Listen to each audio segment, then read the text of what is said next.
Hey y'all, I'm James Wright, and welcome to Wizards News. It is Community Day, or at least it was Community Day. It's now done, and I thought we'd do a little wrap-up with some of the things that I did, as well as see what can we learn from this, or where can we go in the future. Let's dive in.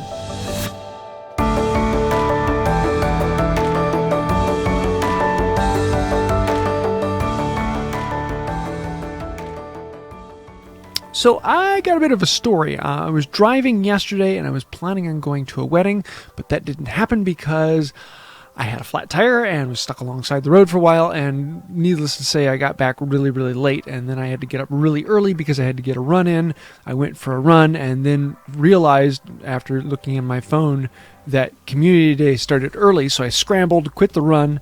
Rather than going home and washing up, I went straight to the Community Day meetup, only to find out that I completely forgot to bring my camera.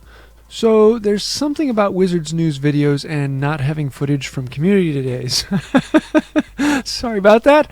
But I wanted to recap a little bit about what happened and then talk about how we can learn from this and where we can go in the future. And I'd love to hear your ideas of what actually happened and what you think we can do to make this better. So in my community, it was actually just me and one other person who got together this time. We had a community that was just north of us, and we thought about going up there, but we ended up coming to a sponsored fortress near where I'm at. We were going to drive off to a mall, but due to circumstances and time, we were not able to make the almost hour and a half drive out there, an hour and a half drive back. This just didn't fit into us. So it was just the two of us, which was actually really good. The two of us have gotten into a sync, and we can grind through them, and we were able to do quite a few. We made it through the main challenges in the first 10-15 minutes or so of the actual event. Or I guess it was about a half hour into the first event when we got together, because as many of you noticed, it may have started early for you. Some people had actually started on time, but then you got an extra bonus hour. I kind of like how they expanded it. From what I understand, they didn't intend to do that, but figuring out that there were problems with it initially starting too early, I'm glad they actually changed that eventually. Hopefully they'll do something to make that up to the people who are always on the short end of the stick, being in the Pacific. On that note, I do want to give a huge shout out to Phases and many of the crew who were up very late last night working on the problem as it came out. So awesome work on that and fixing it for people as it came along. So thank you for that. On the actual event, the two of us decided to focus on books, and so we picked a spot that we could do very quickly, and it was about the fastest we could go through books, and that for us was Tower 5. So the two of us were focusing on Tower 5 basically the whole time, using as high a runestone as we had. I ran through all of my level 5 runestones and a good chunk of my level 4 runestones. I still have probably about 30 or so of my level 4 runestones left that hopefully we'll get through those soon. I ended up getting, I think it was 36 red books total, including the ones from the assignments. So it was a very profitable time for me. I'm only 3 or 4 red books away from completely filling out my chart, other than green books, because I'm professor, and professors will be looking for green books for a couple more months.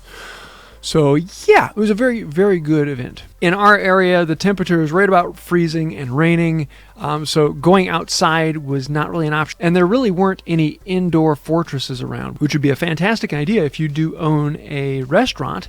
Thinking about sponsoring a fortress would be a great way to get people to come in and play for you. So I think this would have been a lot more enjoyable if we did have the time to drive out to a sponsored mall and hang out with people indoors at a food court. That would have been great. But yeah, our community here is pretty small, so usually there's only the two of us, sometimes a third person if we can get it to come together. As a community day, other than not having a whole bunch of people there, this was a fantastic event. Yes, it is a little bit more of an issue being in the cold weather of the north. If we were in a warmer area, it would be great if we could actually get together and be outside, throw up some bag chairs or something of that nature. But where we were at, hunkering down in a car in a parking lot, was actually still really fun. I have to say, I think this is my absolute favorite format so far. Having the assignments in there, having this all strung out together and focused on fortresses, this was a great community day. Extremely well executed. Yes, they have to work on the timing of the start due to everyone having the daylight savings time. If only our governments would stop doing daylight savings times. But oh well. And this is where I would love to have a whole bunch of footage to show you of the two of us having fun and some of the things we've been finding, but kind of caught us off guard, and I didn't have time to go home and get my camera. So I'd love to hear your thoughts. What did you think about this particular setup? What would you like them to do better next time? What do you think? Do you prefer foundable community days, or do you prefer fortress community days, or do you like having a mix of the two of them? I'd love to hear that. I know a lot of people were complaining about this one being on a Sunday, and I'm expecting it to be something they kind of switch back and forth, because for a while they were all on Saturdays, and then Pokemon Go was on a Sunday, and then they reversed it, Pokemon Go being on a Saturday and Wizards Unite being on a Sunday. So I'm assuming this will be something that gets flip-flopped back and forth from time to time, so that people who are locked into a Saturday can occasionally play, people who are locked into a Sunday can occasionally play. Also, on a whole nother note, keep in mind that the next Brilliant event is switching on Tuesday. So this Brilliant event is ending Tuesday. Keep an eye on that, and the next one will be immediately starting. So hopefully tomorrow morning I'm going to have a walkthrough of the next Brilliant event, so you can be focusing on that. Yes, lots of things going on. Brilliant event, community day, brilliant event, and then we're going to have that whole other event once the brilliant event is done. So there's lots of things to talk about, and yeah, this is going to be really fun here. So stay tuned, and we'll be getting to more of that. I hope you like this content. If you did, please hit like, comment, share, subscribe, ring the bell. Click that all button when you ring the bell, because you do have several options of getting notified for all, especially if you want to try and be one of the first to comment on a video, as there are a lot of people who fight for that. So I think that's it for now, and until next time, have a magical day. And we got a chocolate frog from Water Lily. I think I only have a couple more from her.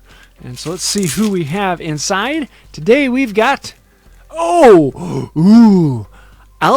Dumbledore. Yes, this is one of the rare cards. I've only gotten a few of him.